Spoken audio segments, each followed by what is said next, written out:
Hello, I'm Jim Shields, your town moderator, and I'd like to welcome you to this year's preview of the 2013 annual town meeting, which will be held on Monday, May the 20th at the high school. We have 34 articles on this year's warrant, ranging from budgetary matters. We have an operating budget of just under $56 million for your consideration. We have a capital budget of around $1.6 million.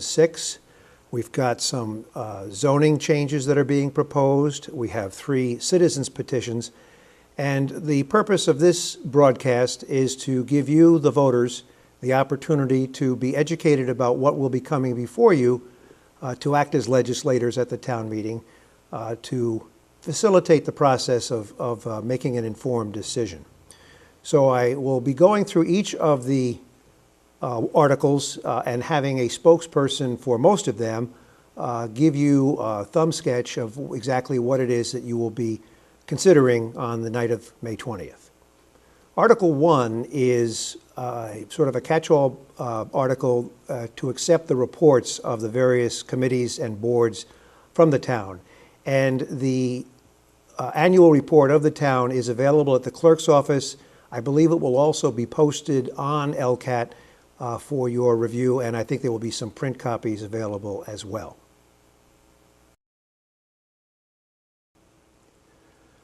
Article 2 of the warrant, customarily, and this year is no exception, is the article which relates to the operating budget for the town. And as you might imagine, with a town this size, with all of the various components to running the town efficiently, the budget amount is quite substantial.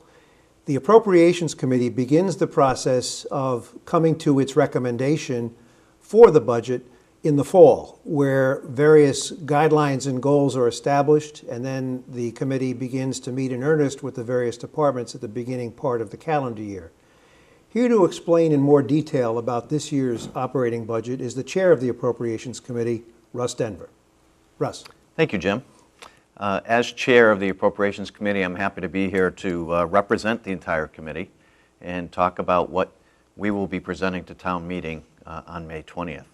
Essentially, this year's budget will increase approximately $1.7 million. Of that $1.7 million, just a hair over $1 million will represent an increase in the education budget for the town, which is K through 12 education.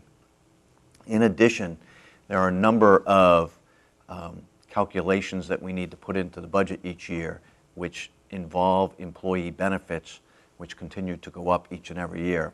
Most notably, we'll be increasing the health insurance cost for the employees and the retired employees of the town by almost $260,000. There's an additional retirement assessment from last year, this year, and next year from the Hampden County Retirement Board of approximately $185,000. And in December of 2012, the Board of Selectmen, as police commissioners, increased the force in the police department by 1 additional officer, which is adding additional expense along with overtime costs of approximately $135,000. And in Town Hall, after much vetting and discussion with different boards and committees and with department heads, the Appropriations Committee felt that it was appropriate to increase the amount of personnel at Town Hall, involving additional personnel in the accountant's office, which had been understaffed for a period of time, in the treasurer collector's office, which had been understaffed for a period of time, and additional funds for the Board of Selectmen. This will increase the operational efficiency of all of those departments in Town Hall. And as I said, after many years of study, the Appropriations Committee felt this was indeed the time to bring those departments to full staffing levels. The Appropriations Committee started this process essentially in November of 2012 with instructions to different boards, committees, and department heads to present the Appropriations Committee with what we refer to as a level services budget. It starts with needed services, without adding additional personnel, but adding increased cost where there are existing contractual obligations. Could be for personnel, and it could be for operational cost as well. And from that point, we move forward, and we had each department or committee verify for the Appropriations Committee the need for additional cost or additional services, and show us how that would increase the efficiency and professionalism of their town departments. We meet with each and every board and committee, each and every department head. We review their budgets, and sometimes we have departments come back and meet with us numerous times. I think that we have kind of scrubbed the budget numerous times, and I think that the number that we're going to be asking you to vote on of approximately an increase of about 3.5% overall really is one that is manageable for the town. I'm happy to say that the Board of Selectmen and other departments have taken real viable steps to decrease their costs as well. A notable point on that is the town once again refinanced their bond obligations, and will be saving over $100,000 for principal and interest costs associated with borrowing on capital projects for the town for the next year. In addition, the Appropriations Committee is very happy to report that we believe we'll be able to balance this year's budget by using only $150,000 from available free cash from the town. About 4 years ago, the Appropriations Committee felt that we were using too much money each year to balance the town budget. At the time, we were using nearly $1 million a year to balance the operational costs for the town each year. We set upon a plan to reduce that number to zero over a 4-year period. The first year we did use $1 million. The following year we went to $750,000. Last year, fiscal year 13, we used $500,000. This year we will use $150,000, and our goal for next year, which will be fiscal year 15, we will be down to zero. By using this plan and sticking to it, every committee and every department head knows where we're headed. Our fiscal reserves right now, our financial reserves, are in good shape, but we do worry moving forward with things like state aid and being able to stay on top of expenses that really the town has no control over. I'm happy to say that we work very well with all the departments and all the committees, and we're very fortunate to have good department heads, and we're very fortunate to be able to present a unified front to the town in what we believe are really the operational expenses for the town to provide very good services to all the residents. Thank you, Russ, and I can confirm that the process is a laborious one. We're very indebted to have a very dedicated committee, both appropriations and capital planning. The members put in significant amounts of time and then bring their well thought out recommendations before you, the voters, at the town meeting itself. The single largest component of the operating budget is the budget that relates to the operation of our schools. And here to discuss the school budget, we have Gordon Smith, the Superintendent of Schools, Terry Olajars, the Assistant Superintendent for Business Affairs, and Greg Thompson, who is the Chair of the School Committee. Greg. Thank you, Mr. Moderator. I want to thank you for giving us an opportunity to discuss tonight our budget proposal. The school committee has worked over the last several months to prepare the budget in conjunction with our superintendent, assistant superintendent, and our leadership team. We've had several meetings with appropriations and have certainly in the past been thankful for how the town has supported education. And so with that, the school committee is respectfully requesting with appropriations committee recommendation the total dollar amount of $27,146,500. And I'll ask Mr. Smith to further explain that. Sure, thank you. And thank you for the opportunity to be here. Our budget, the school system's budget, is probably the single most strategic element to move all students forward in their academics and all programs forward in a school system. And so it really begins, it's important that it begins at the building level and the department level. where department heads, administrators, teachers are identifying needs and challenges that might impede the school system and the buildings meeting their goals, and therefore moving students forward in their academic career. And we utilized a little bit of a different process this year where, as we took those identified challenges and needs, we looked as a leadership team with an eye to what of these identified initiatives, challenges, needs will move the most students in fiscal year 2014. And then used a group process to narrow down what could have been anywhere from, say, 20 to 25 initiatives to really 3 areas. And the budget that is being recommended, first approved by school committee and now recommended by appropriations, allows the school system to really continue to move our students forward and make the progress that we've made the last few years. We've been able to start to really utilize student achievement data, look at it, analyze it, and revise our instructional plans to meet students where they currently are in their learning during the school year. And as we get better with that, we'll be able to continue to strengthen our core instruction for all of our students. And as we move into fiscal year 2014, we should be able to expand our instructional coaching model, which helps our teachers utilize the best practices and use the data that they're receiving now at a very consistent interval to help plan and move and support their students. Also, this budget will allow us to make sure that we are supplying all of our classrooms and all of our students the materials that they need to fully move into the Common Core state standards.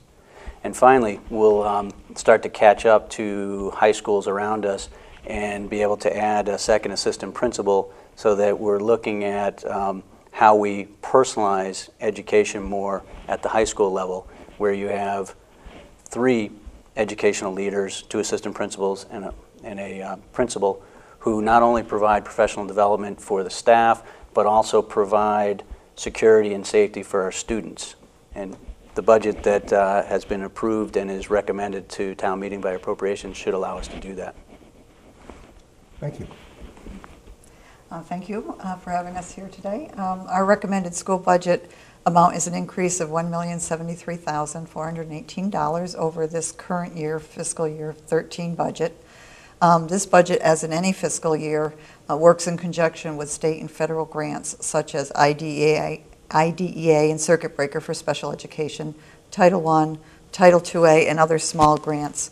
The combination of all of these funding sources ensures that the school district can provide the best possible education for all of our students. Thank you. Article 3 is the capital budget for the town. This is expenditures for assets that have a longer life than most or cost more than $20,000. And here to explain the process by which the capital budget was arrived at is Eric Madison, the chair of the Capital Planning Committee. Eric. Thank you, Jim. This year, the Capital Planning Committee considered 51 projects totaling $3.5 million in requests. The process that we follow is we tend to meet with all the departments, discuss the project where they can explain the need. We request and review a tremendous amount of supporting documentation, including documentation as to the cost of each project. We oftentimes go on field trips where we'll go out and view a specific project or the equipment in question. After that portion is complete, we then place all the projects in categories such as public safety, mandates, maintenance of the infrastructure, improving operations, energy efficiency, quality of life, or new operations in the town. From there, each of the projects in the categories get prioritized. And from there, a final list of projects is matched to available funding. This year, we're bringing just over $1.6 million in recommendations to you, the voters, for approval at the annual town meeting. I'd like to give you a quick overview of some of those projects, or of all of those projects. In the general fund, the projects are, for the fire department, a self-contained breathing apparatus air compressor. This is a compressor that cleans and scrubs and dehumidifies the air that they fill the air bottles that they wear on their backs that you see they have when they fight a fire. That's for $55,800. Also for the fire department, a command vehicle to be driven by the chief or the officer in charge, which will also carry with it all the needed equipment that he has to bring with him in order to run an incident scene. That's for $46,836. For the school department, electrical upgrades to Meadowbrook School for $400,000. For the Department of Public Works, the replacement of the traffic lights at Elm and Mapleshade for $126,000. For the police department, 2 new police cruisers at a cost of $70,000. For information technology, the security camera upgrades, and these are cameras at our town hall, all of our school buildings, and at most of our municipal facilities for $69,520. Also for the school department, the resurfacing of the playground area at Meadowbrook School for $33,333. A continuation of adding sidewalks to our community for $75,000. The school department, for the school department, replacing the chiller system, which is part of the heating, ventilation, and air conditioning system at Bertrand Park School for $24,250. Also for the Department of Public Works, a new dump, plow, and sander truck. That's 1 vehicle, $148,000. For information technologies, upgrading our Munis, which is the town's software used for managing all its municipal information, for $50,400. For the school department, a lap cart and MimioViews, and this is basically a technology upgrade for many of the schools, at $48,132. And for the Department of Public Works, a new F550 light-duty dump truck for $58,966. We're also bringing forth some recommendations for projects under the water and sewer funds.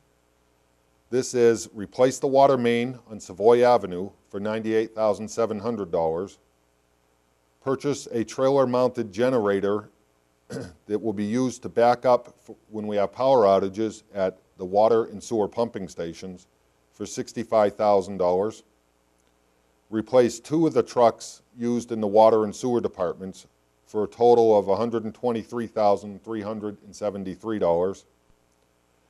And then under the East Long Meadow Cable Access Television, to complete the studio and technology improvements for the studios located at the high school.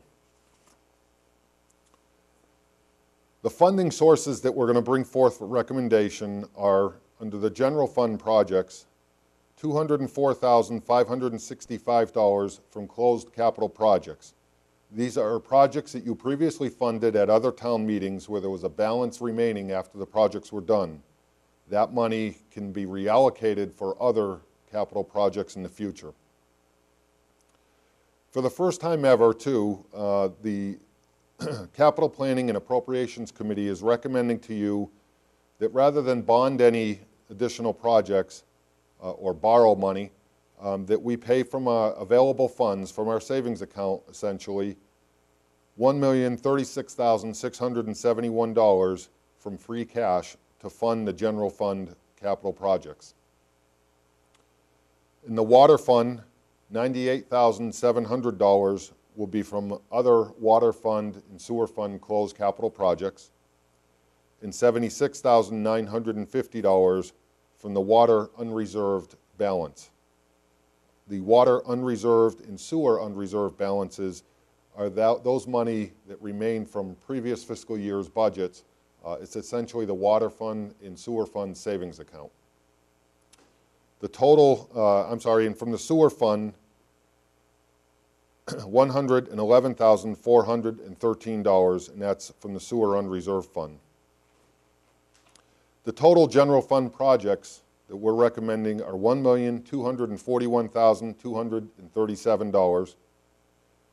The total water fund projects are $175,650. The total sewer fund projects, $111,413. And the total East Longmeadow Cable Access Television, $135,000, which brings us to a total recommendation for the capital projects this year of $1,663,300. As is usual, most of the articles on the annual town meeting warrant are sponsored by the Board of Selectmen. Here to explain Articles 4 and 5 on the warrant is the chair of that board, Paul Federici. Paul. Thank you, Mr. Moderator. It's always a pleasure to be here. Article 4, we're starting with, I assume, right? Please. Article 4 is an article that's basically, it's put in there right now as a placeholder because there is a dollar figure to it, but there's no official transfers. But it's put in the warrant to allow the town to transfer money between departments depending on who and this is a bad choice of words, but depending on who has more than they need and who needs more. But it allows for a transfer between departments, and we have to have town permission to do that. Article 5 is basically an annual article also. There's usually bills that come through right at the end of the fiscal year that may not get paid within the current fiscal year that they are attributed to. So we have to call for a vote to allow us to pay these previous year bills, and it's usually not a large dollar amount. This year we're estimating it to be about $5,000. Article 6 is sponsored by the Board of Public Works. It authorizes the town to, in essence, anticipate money that the state will be providing to the town at some point in time during the fiscal year, amounting to approximately $587,000 to be used for road maintenance and highway purposes. Also representing the Board of Selectmen in tonight's presentation regarding town meeting and the articles to be considered is Angela Thorpe, our newest select person. And Angie will start by speaking about Articles 7 and 8. Hi, thank you, Jim. Article 7 is to reestablish the local cable access revolving fund. And this is so that funds that are not generated through taxation can be spent. Our Mass General laws do require our town to approve this. Article 8. Now, Article 8 is also similar. It's for the Center School Park Revolving Fund. We're asking that be reestablished also, and that's because of the Mass General law stating that we have to get town approval. This will be also so that funds that we receive that are not generated through taxes can be expended. Articles 9 and 10 are also sponsored by the Board of Selectmen, and again, Chairman Paul Federici. Thank you, Jim. Article 9 is to see if the town will authorize a solid waste disposal revolving fund, which is, we have this fund on an annual basis, but it has to be in effect renewed by the town on an annual basis. And this allows us to take in money towards the solid waste fund through sources other than town revenue, and allows us to take it in and spend it. Article 10 is basically the same idea, except it's a Council on Aging revolving fund. It allows the Council on Aging to take in income and other forms of money that aren't from town taxes or other town incomes to be able to use those for the purposes of running the Council on Aging. Article 11 is requests authorization by the Board of Library Trustees for the establishment of a revolving account affecting the library, authorizing $15,000, which primarily will come from fines and the like, to be utilized for library purposes. And as is the case with the other revolving funds, state law requires that each of those funds be established and authorized each year by town meeting.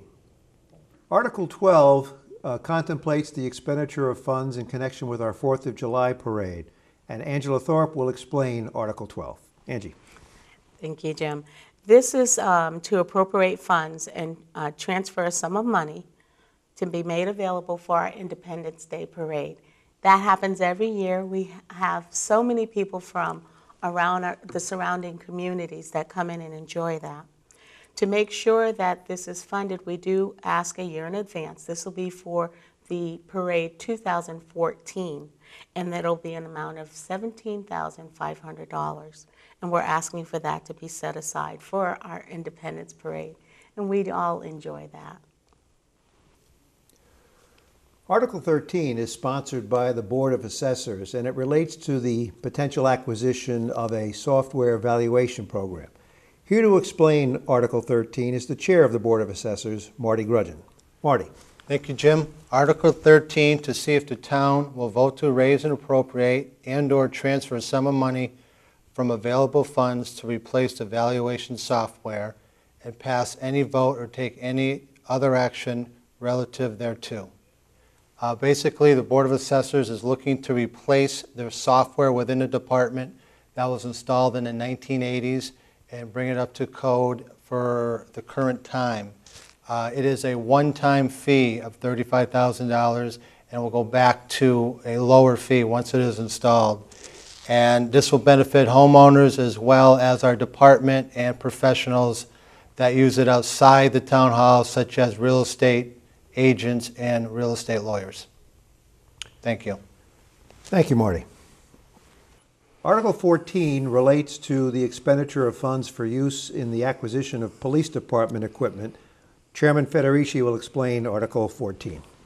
Article 14 is to see if the town will allow us to purchase 2 specialized weapons for the police department. We always like to have our police department fully staffed and be fully armed, if you will, and it's always nice when they have at least the same weaponry as the people they're dealing with out on the streets.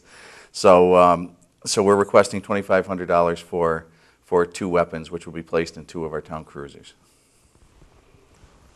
Article 15 contemplates the potential establishment of what's called an enterprise fund, and Selectman Thorpe will explain Article 15. I will read Article 15, Jim, to see if the town will vote to accept the provisions of Mass General Law, Chapter 44, Section 53, F and a half, for the establishment of enterprise funds, and to vote to establish water enterprise funds and sewer enterprise funds, both to be administered under the jurisdiction of the Public Works, and to pass any vote and any other action relative thereto. At this time, we have received some more information, and right now we're not sure if this will even will be taking action on this on the floor. So right now we are going to wait on this particular article, Article 15. Articles 16 through 20 on the warrant have been sponsored by the Community Preservation Committee. And here to explain those articles is the chair of that committee, George Kingston. George. Thank you, Jim. Article 16 is our annual housekeeping article, which divides the money that we receive into 5 categories.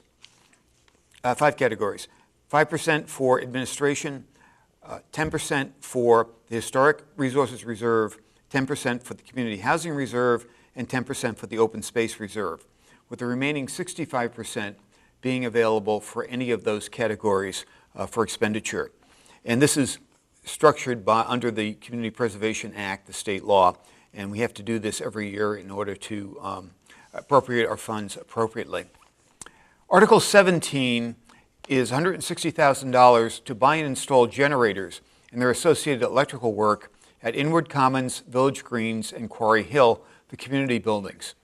These are our 3 state elderly housing facilities, and as we've experienced in the past, during power failures, they need some place to move their residents locally so that they can be close to their homes, but also have a place that's warm and where they can be fed.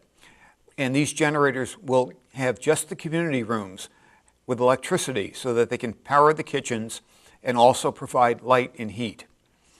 And this comes under the community housing part of the Community Preservation Act.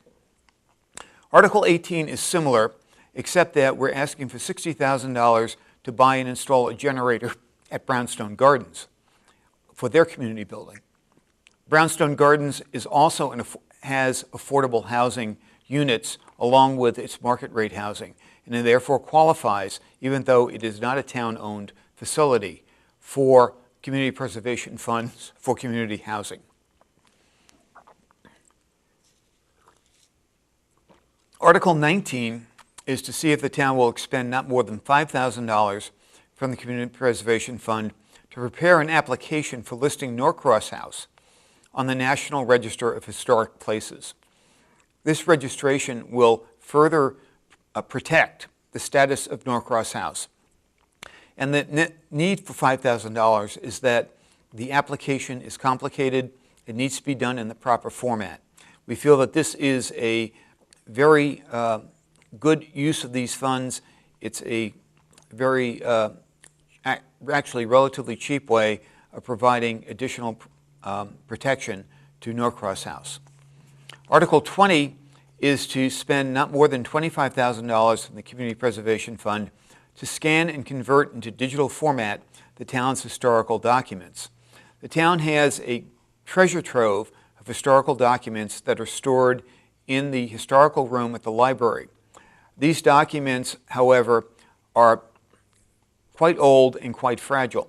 By scanning them and making them digital, they can become available to researchers over the internet from any place in town, from any place around the world, and will also preserve them and they will not have to be handled and damaged in order to be consulted.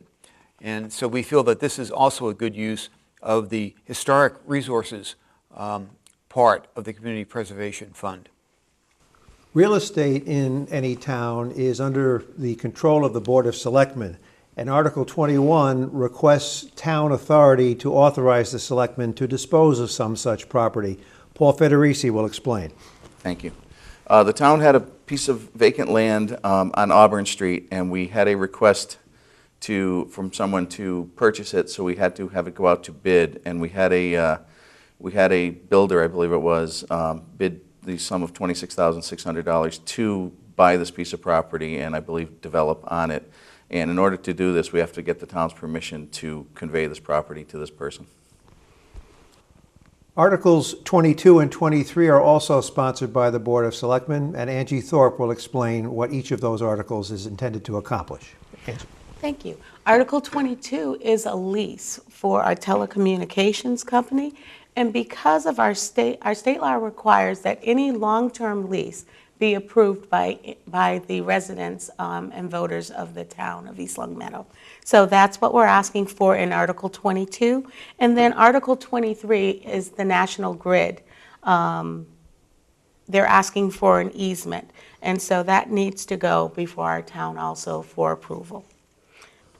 Article 24 on the warrant seeks to authorize the establishment of a new committee, and Paul Federici from the Board of Selectmen will explain the nature of that committee. Paul. Thank you, Jim.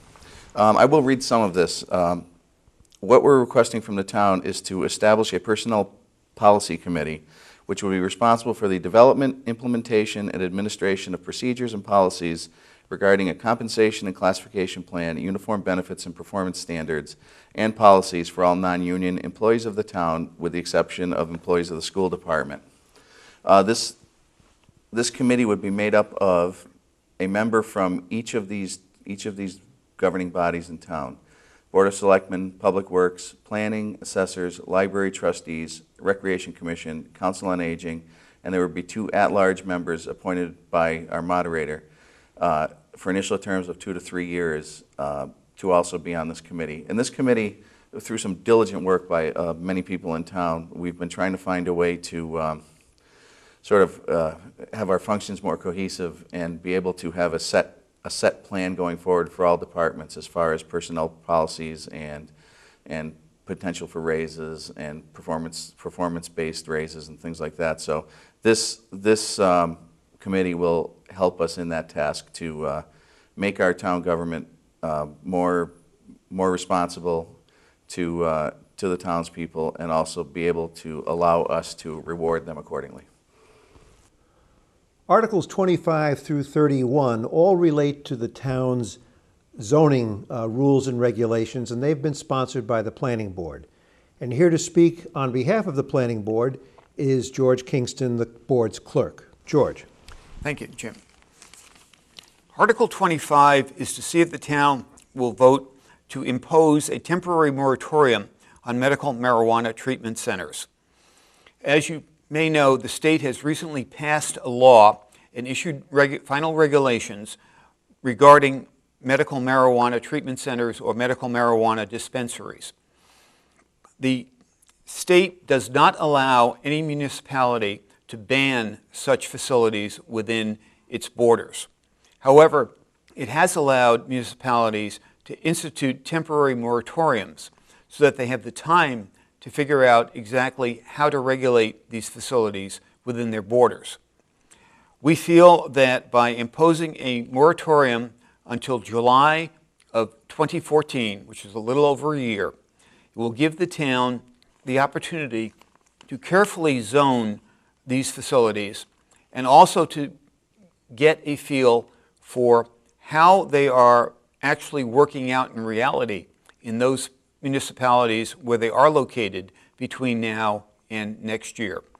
So we felt that by putting the moratorium on, it would protect the town from any precipitous decisions regarding such facilities.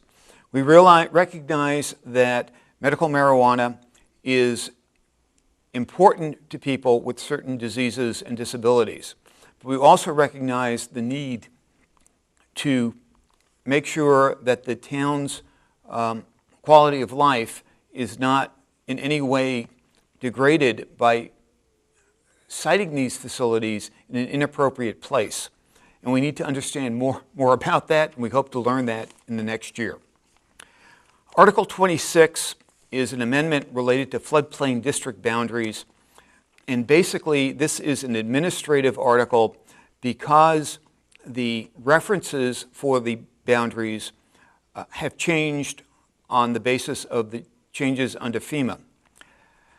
The actual boundaries of the floodplains have not changed. We're just referring to the new maps, which show the same boundaries we had before, and the change of things like from Massachusetts Office of Water Resources to the Massachusetts Department of Conservation and Recreation, which is an administrative change within the state.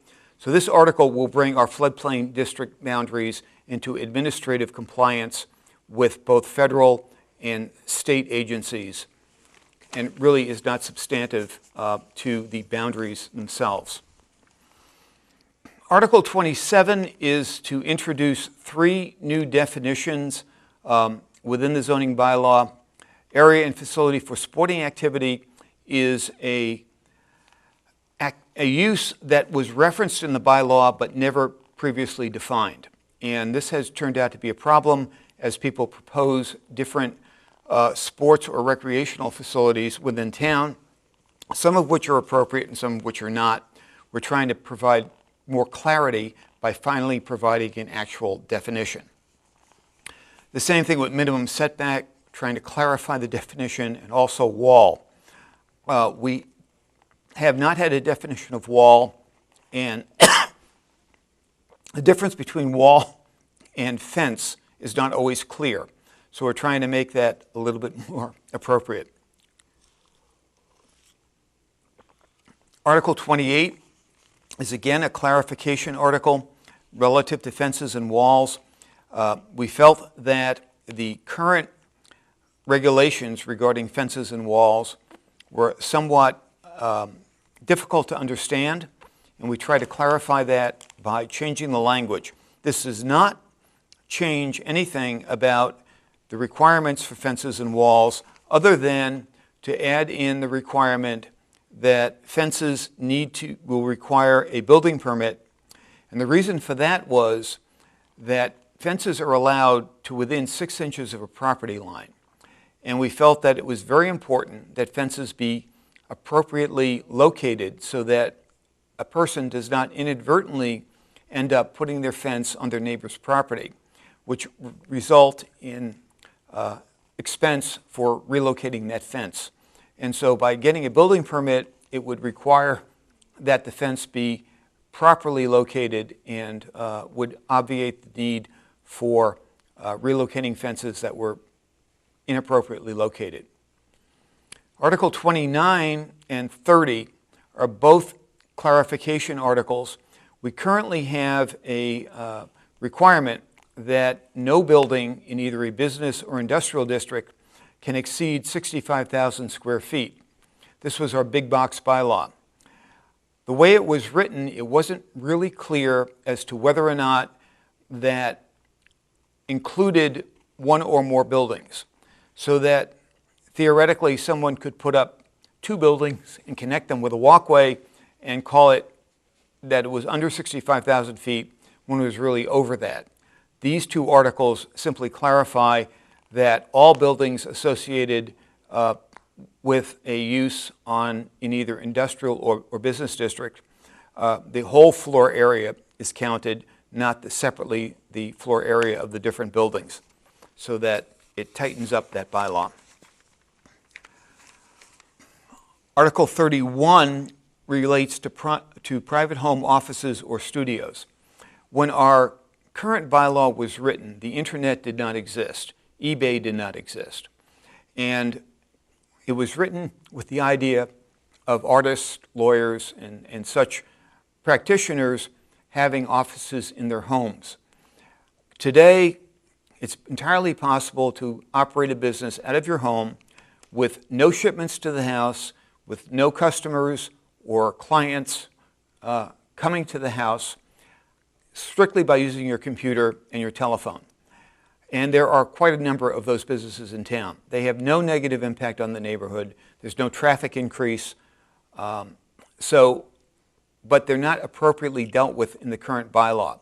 The purpose of this change to the bylaw is to bring those businesses under the umbrella of the zoning bylaw, so we know that they're there and they can be controlled, so they're not having customers come to their house, but they're still allowed to carry out their business, which quite frankly nowadays is an entirely different type of thing than what it was when the original bylaw was written. As I mentioned at the beginning of the broadcast, there are 3 articles on the warrant that are the result of citizens' petitions. Article 32, which was sponsored by Christopher Buendo, is a proposed zoning revision related to licensed massage therapy facilities. And here to speak about Article 32 is Chris Buendo. Chris. Thank you, Jim. The purpose for Article 32 is to see if the town will vote to amend the zoning bylaw to allow massage therapist facilities or licensed massage therapy salons to operate under special permit in the commercial district as well as the business and industrial districts. A yes vote will allow licensed, legal, legitimate massage therapists to continue to operate in the town of East Long Meadow as they do today. Please be aware that every massage therapist facility will still need to come before the planning board to apply for a special permit in order to operate. This article simply includes the commercial zone along with the other zones which already allow for massage therapy facilities.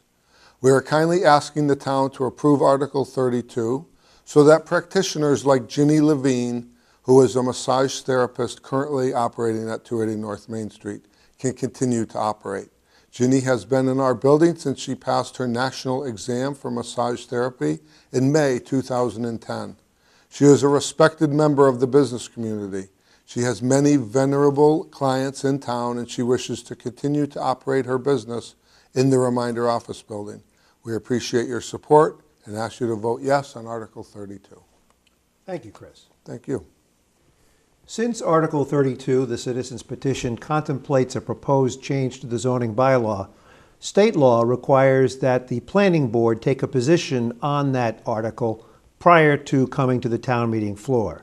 And the petitioner has met with the planning board, and George Kingston, the clerk of the board, will explain what the board's position on the article is. George. The board considered this petition article, and recognizing that medical facilities are allowed in the commercial zone, and that massage therapists can operate out of offices in commercial zones as well as out of storefronts, felt that it would not be a negative impact to allow the massage therapist facilities in the commercial zone as well. And therefore, the Planning Board has endorsed Article 32. A second citizens petition was filed by Joe Townsend as the sponsor, relating to using LCAT to broadcast the meetings of the Appropriations Committee. Here to speak about Article 33 is Joe Townsend, the sponsor. Joe. Jim, I'd like to thank you, first of all, for inviting me here this evening to allow the residents of East Long Meadow to view this. I'm here to see if the town will vote to amend the general bylaws of the town by adding a new section as follows. Film Appropriation Committee meetings. All open session portions of regularly scheduled meetings of the Appropriation Committee shall be filmed by the East Long Meadow Community Access Television Department and shall be broadcast regularly on Community Access Television. This bylaw is not intended to expand the requirements of the open meeting law, and the failure to film a meeting shall not affect the legality of such a meeting. The reason I brought this article before the residents of East Long Meadow is because many people do not have the time to attend appropriation meetings, and the minutes available online, they're limited. If this article is passed by the residents of East Long Meadow, it will become a bylaw that will allow the residents of the town to view from the comfort of their home how the Appropriations Committee works on the appropriation or expenditures with the department heads on their budgets.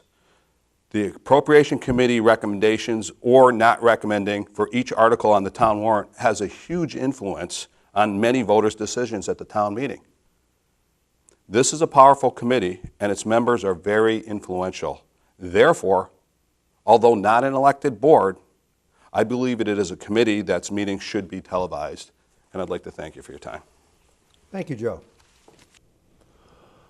Article 34 is on the warrant. It is also a citizens petition brought by folks who are interested in doing gardening and other recreational activities at the so-called Brown property, the Brown Farm property off of Hamden Road. It's my understanding that the Board of Selectmen has already undertaken the action that the article was seeking to accomplish, and as a result, no action is contemplated at this time under Article 34. So that's the rundown of what you can expect to come before the town meeting on Monday, May the 20th.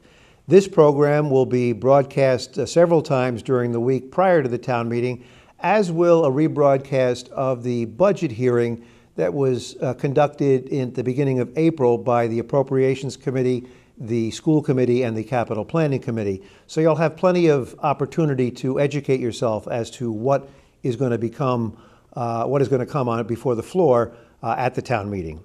I hope and encourage you to attend the town meeting.